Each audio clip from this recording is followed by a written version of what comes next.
Hey, deserving listeners, Love is Blind. Let's watch. Here's my thing. The explanation between the lost and found. It kind of threw me off a little bit. In what sense? That you keep things for people that you don't know who they belong to. To be honest, I forget that they're there. Yeah, so we don't know the truth, but I'm glad she's bringing this up, that she thinks that he's keeping it even though he doesn't know whose they are. But I think what he is saying is that when he would keep it, like 2 months after, he would say, oh, there's an earring and I know that is so-and-so. But he says he dated for a year and a half. He's been in this place for a year and a half. So maybe some of the things in the drawer he does remember because it was soon enough or something, but there's some stuff in the drawer that he doesn't remember. And then she's like, well, why don't you throw it away? And he's saying, well, it's because I forgot it was there. I didn't, it's sort of a junk drawer kind of a situation. There are other drawers in this house that have maybe other things that, I probably should get rid of, but I just haven't really done a full spring cleaning situation. I think that's what he's saying. But she is concluding that he would put it in the drawer not knowing whose it was. I'm glad she's bringing this up because, then he can explain. So this is a good example for us to look at. Their conversation about money, I think, went well enough. But I don't know. It's hard to know because for Izzy, he seems a bit of a pleaser. And so I don't know what's really happening. But anyway, it looked like the financial conversation went well enough, even though there were some issues. But this one, I think it'll give us more stuff to analyze. So I'm pretty sure he's going to say something along those lines. And let's see how she hears that. Pull them away. I don't know. It's like, do you feel like there's like some sort of sentimental thing toward it? I don't. So that's why I don't understand why you have them. I mean, I don't know. In the room, you knew exactly that there was a lost and found drawer. It was like a show. The other way of looking at it, and I don't know, maybe Izzy is a D-bag, and he is immature, and he is a player, and he uses people. I don't know. There's no indication of that, but it is possible. If we talk to previous partners of his, they might have a few things to say. We don't know. It's just a black hole of information at this point. So there's that hypothesis. There's another hypothesis that he would know whose it was, put it in the drawer, and it's kind of a junk drawer, so he just hasn't done spring cleaning on it. Another hypothesis is that he does keep these as kind of like keepsakes because it reminds him of, one, the individual. He's like, oh yeah, I remember her. She was nice in a variety of ways. And I like that. I like that little keepsake, it's a little token or souvenir or something. Not that I'm objectifying this past partner, but it's a reminder. It's like, well, what would people save today? I'm trying to think, would people save like DMs or something? Or I don't know, like a flower that you got on a date and you press it in a book or something. One of my favorite songs by the Shins, by the way, Press in a Book. I just love that song.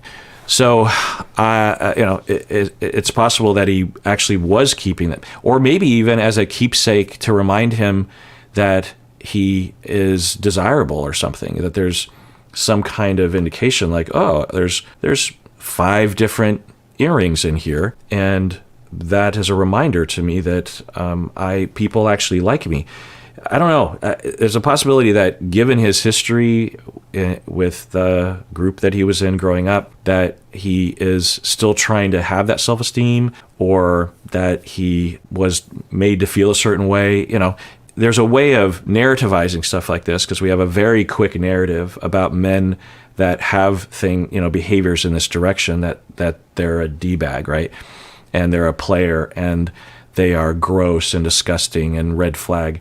But there's a lot of possibilities as to why someone would do that, even in the direction of a keepsake, right? You could have a keepsake that's a D-bag way, like, look at me, I scored, and then he brings it out when the guys are over, like, look at this, like, I don't even know whose that is, and it's like, or that he will trick women into, oh, I love you so much, have sex with her, and then hope that she leaves something behind, or even like stash something, and then she leaves and he's just like, yeah, I'm done with her. There's that version. And that's a very common conceptualization that people have about men in these kinds of lifestyles.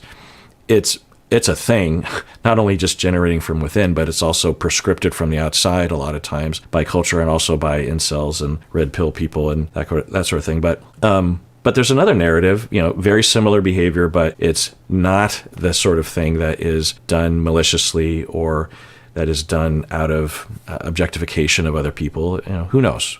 So let's just really listen to how she responds to him, because we're starting to see a dynamic where she will ridicule and humiliate and judge and criticize in a very self-assured manner. I don't. So that's why I don't understand why you have them. I mean, I don't know. In the room, you knew exactly that there was a lost and found drawer. It was like a joke. Well, I went and just saw that last night, and I was like, holy shit, I forgot it. But at the same time, you saw it last night, you didn't throw it away.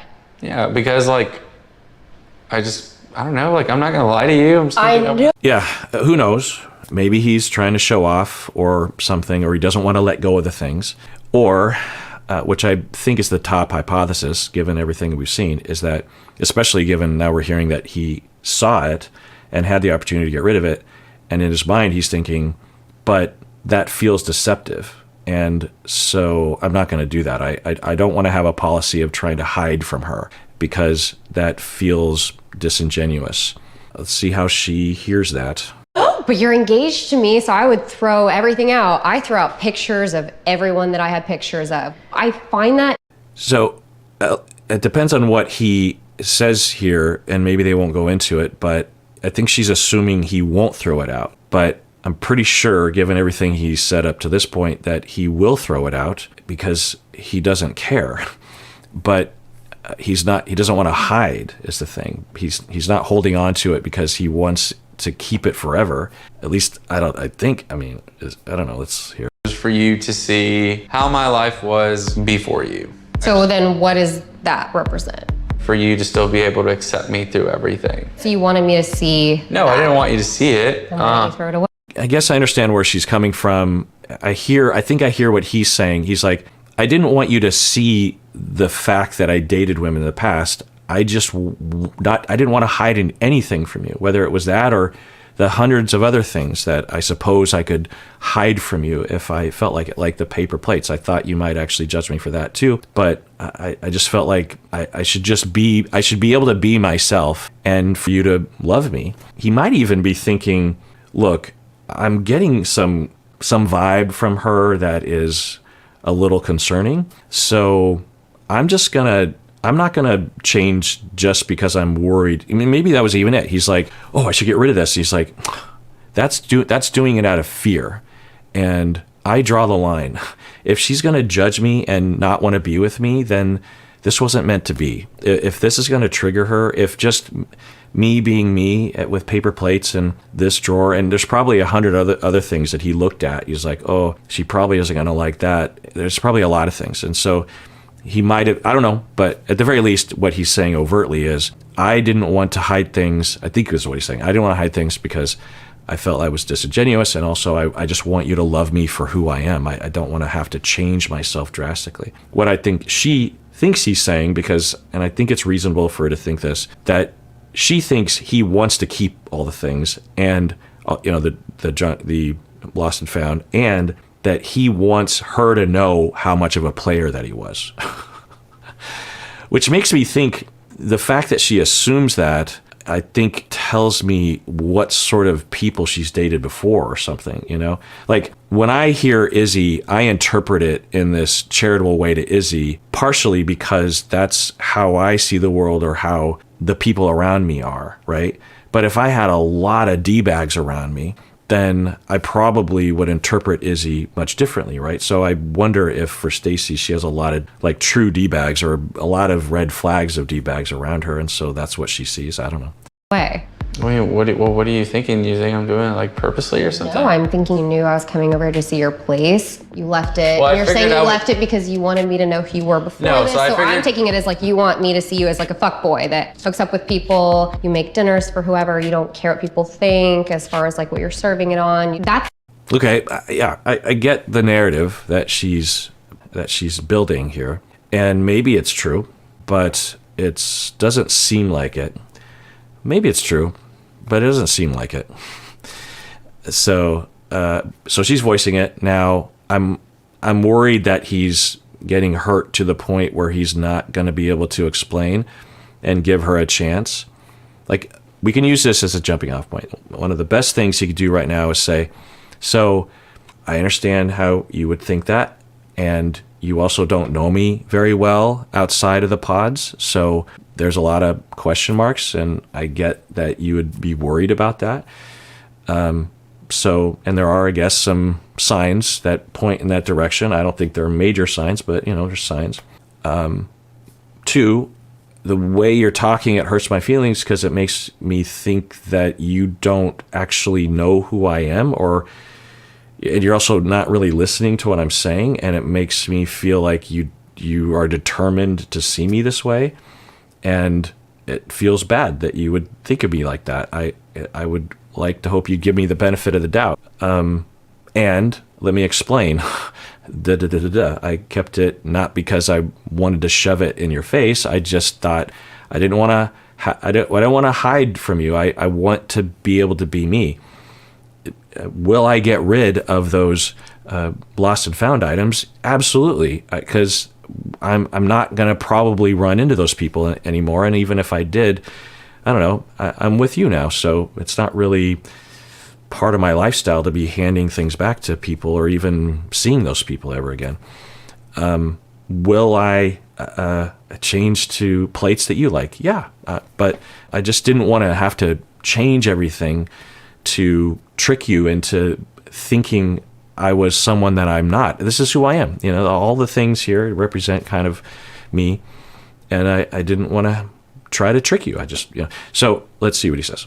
But I'm worried that he's getting hurt and he's going to not be able to speak or something. the vibe I'm getting. I just tried to be very raw with everything. And I figured you were about to go through every drawer. I mean, obviously you were going through all of my cabinets. I know, and my point is, I think any... So he says, I was trying to be raw. I don't think that really gets... It's so often on this season, and maybe often on these shows, I'm thinking, talk longer, elaborate more, really try to download what is going on with you into the other person, because the little bit that you're saying is not effective. You know, like with Aaliyah and Uche, it's like, Izzy, I believe in you. There's a convincing story that could possibly change her mind, but you gotta elaborate. Or, I mean, obviously you were going through all of my cabinets. I know, and my point is, I think any sane person or engaged person would take these one earring. Calling him insane? That's not what she means, but yeah, it's a bit of a red flag and concerning that she's not trying to slow down, or she's not trying to give him the benefit of the doubt, and she's just without any checks and balances. So I guess that points in the direction of something. She's running from something. Maybe she has probably been hurt before by somebody who cheated on her, or she felt that he was a player or something. Who knows? And yeah, I could see how the drawer could trigger her. And then the plate thing was later on. So, and maybe even just his place would trigger her on some level, like maybe she's been criticized a lot. You know, the hypothesis I have about the transgenerational trauma for this family that they have talked about a little bit, you have grandpa that was very much struggling to put food on the table. So sounds like it was a very difficult, scary time. And then you have one of her parents who's raised in that and has that scarcity. And then might even be judging, because that'll happen sometimes, unfortunately, is that the kids in poverty will judge the parents for being lazy or not making the right choices or something. And maybe there's a legit criticism there. And so the child grows up with this, this a lot of anger and resentment and a determination to never be like that. Then they might work very hard and earn a lot of money and might even be desperate to establish themselves as high class, because they might have been bullied when they didn't have things because they didn't have new clothes or the right food or whatever. And they end up becoming the oppressor because they were the oppressed, which can happen sometimes. Then he has his daughter and proceeds to just constantly fill her head with, and any time, this is all just a guess, I have no idea, but anytime that Stacy indicated something that was outside of that narrow lane of high class expectation, elite expectation, privileged and whatever expectation, then the father might come down on her and have a similar tone of, this is insane and what's wrong with you and that's disgusting, and so she learns how to stay in the lane. And the father, if you just look at his behavior in isolation, you're like, he's a jerk face. But when you hear about his history, you can see how someone would develop that defense, right? It's not out of this desperation to be high class. It's a desperation to stay safe, because a lot of things were associated with poverty, lack of safety and bullying and lack of food, lack of a future. And then as he works really hard or has the privilege to then a lot of things get associated with safety.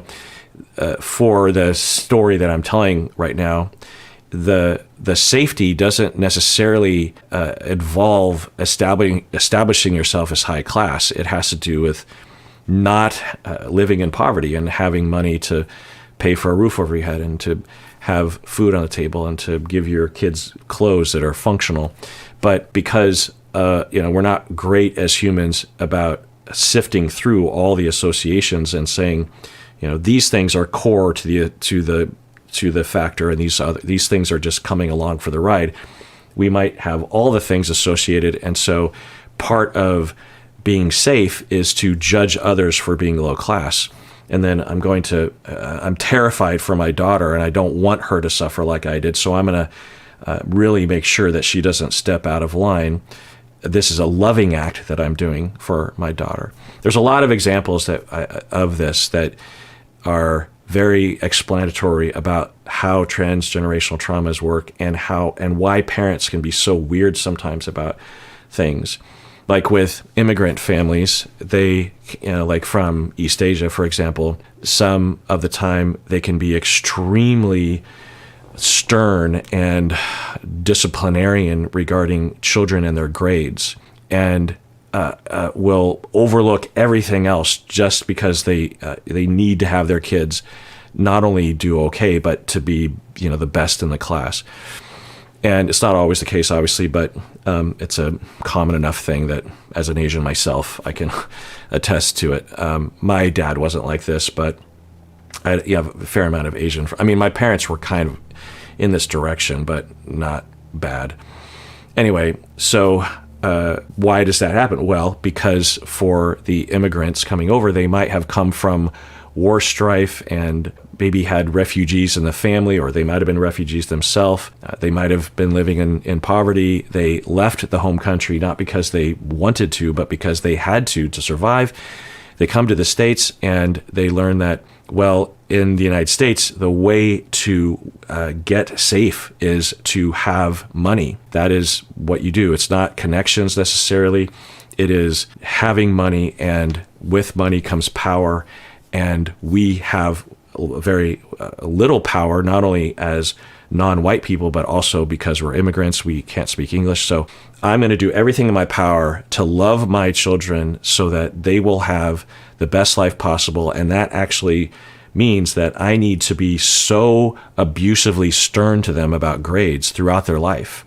And I will be very disciplinarian about their career. Even when they're 35 years old, I will judge them for having any career that's outside of the sure thing, the lawyers and the doctors and, those kinds of jobs. And if they have a kid that is interested in art or music or social justice or psychology, then there's this judgment because it's like, no, I'm doing this for your own good, right? So it's terror, it's fear, it's abusive, but it makes sense when we understand where it all comes from. So it's possible that for her, and I don't know, I'm just making up a story, that what she's doing right now is just playing out that socialization from grandpa to father to her and now to him. I just wanted to be just you to see my place. You don't know anything about me.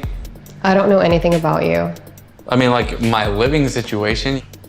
Why are we gonna sit here and act like we didn't have a life before? Oh, I'm not. I'm telling you, I had one before, and out of respect for you, I got rid of certain things. Okay, so on a totally different topic, she is bringing up an interesting thing that we should all be thinking about. And it is different from person to person and probably, definitely culturally influenced. And every couple has to negotiate this. And it's often not explicitly discussed. So his policy is that regarding his past, other women he's been with, if we just think about that specifically, that he is an open book about it, that he's not going to hide it. Like if he ran into one of his former partners, he might, given his policy, he might say, as they're walking away, it's like, oh yeah, I used to date her, okay? Or if he was on Instagram, he might still be mutually following previous partners of his. Whereas another, and that's fine, but you have to, if you have that policy, you have to know that it's not shared by everybody. But what she's talking about is that according to her culture or her way, that out of respect for your partner, you should get rid of this. A pretty common example of this is like on Instagram. Well, let's just think about Instagram, is that if you have a photograph on Instagram of you and a previous partner, maybe it's side by side, it's not like super intimate, but you kind of look like a couple, and say it was 5 years ago, and it's not super explicit, but it's just a picture of the two of you. And for some people, when they start to get serious with someone, they'll scrub their Instagram and be like, okay, delete those pictures. But for other people, they'd be like, well, I've told my new partner that I dated someone in the past, and it's not particularly triggering, but for some people it would be, right? So having those conversations is important, and to acknowledge that it's okay for people to have different points of view on that. Yet you have to work together on that and try to accommodate each other. It's like, I wouldn't want you to see that, and it doesn't matter to me, so I got rid of it. You're my fiance. You think what I'm gonna try to do is throw girls in my dating life in your face? I never said that. I'm not mad about that. I think she was saying that. I think it's okay for her to have said that, so I'm a little confused that she would just... I guess the way he worded it was harsh, so maybe she's saying, well, I'm not saying that, but she was kind of saying that. I don't expect you to go through... Are you mad? Yeah. I'm confused. It's not making sense. And what you're saying right now isn't helping me to understand.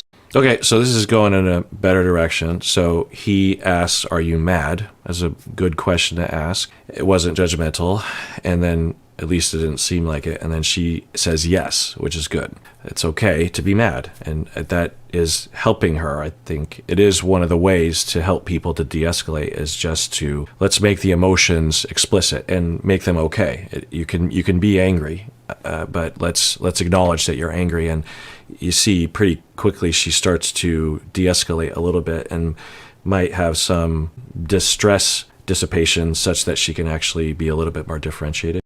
Not even in the slightest bit. It's making me question if you're really ready for commitment, if you're really ready to give yourself to someone and compromise, as your responses with things seem very, this is how I am. Yeah, I think they're just misunderstanding each other.